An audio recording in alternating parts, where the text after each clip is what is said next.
Hi, everyone. Welcome back to the Cagesiders. Jeremy Long, along with the coach, Angelo Reyes, UFC heavyweight champion Frank Mir in studio, man. Okay, so we got the call out for Tyson Fury. Maybe he says boxing. He'll do kickboxing. Now let's get back to what you're awesome at, Frank. A legend in mixed martial arts.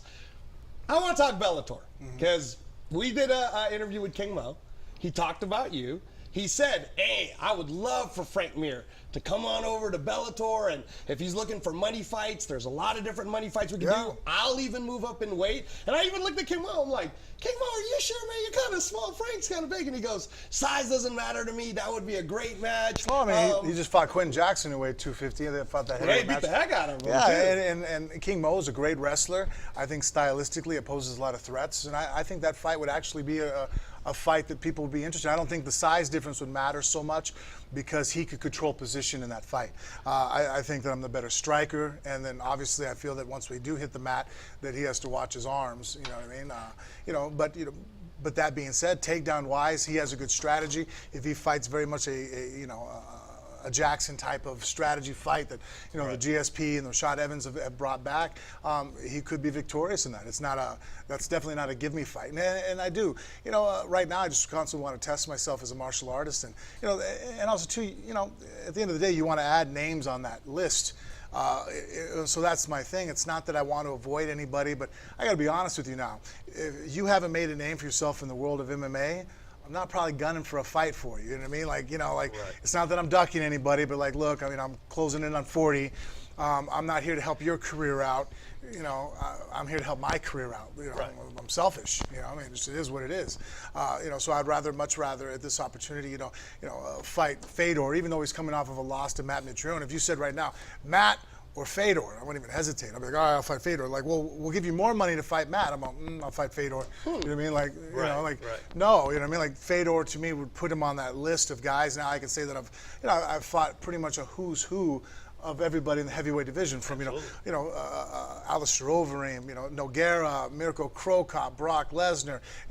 I think a name that's absent on there that's extremely noticeable when I retire will be like, well, you never fought Fedor. I mean, once I fight Fedor, I've pretty much during my era and have fought every great heavyweight that there is. Yeah, and that right there, I mean, a King Mo versus Frank Mir fight with Bellator making the foray into pay-per-view, that could be a headlining pay-per-view event right there.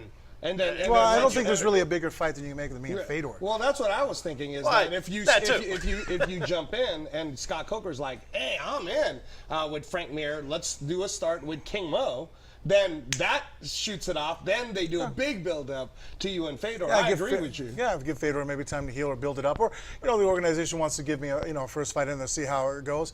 I'm okay with all that. King Mo has earned a name, you know what I mean? So I have no issues with fighting that guy. Other guys, if their name's not there, it's like, well, they're dangerous, but then there's nothing and I hate fighting those guys that are dangerous that have no name, because it's like, well, very well still could lose to them. It's a fight's a fight, you know what I mean? Right. But then if you beat them, it's like, yeah, but that guy, who was he? I'm like, you weren't saying that an hour before the fight, man. You were telling me every reason why I was about to lose this, So, I definitely like that. And then plus two, I mean, I don't know his contract obligations, but I brought this up before on Phone Booth Fighting. I always said it again, Phone Booth Fighter. Phone Booth Fight is my own podcast, and I mispronounce it. PhoneBoothFighting.com. Yeah, Richard has to point that out to me all the time, my co-host.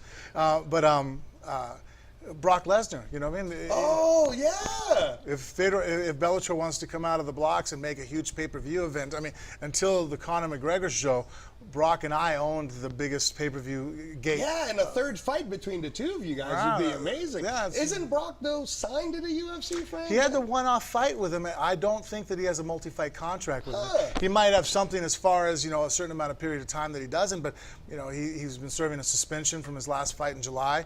So this summer coming up, he would be available again to fight. I don't know the relation Bellator has with, WWE. Yeah. But I mean, there's something out there that if Bellator is looking to make waves and they want to step into the pay-per-view, here I'm a free agent. Brock possibly, I don't know his things. I mean, what bigger fight could you make outside the UFC that doesn't involve Conor McGregor? Yeah, no. We got to throw the break, but Frank, thank you so much for joining us, man. We really appreciate it. Thank you, All right, stay with us after the break. A little bit more from the Cagesiders.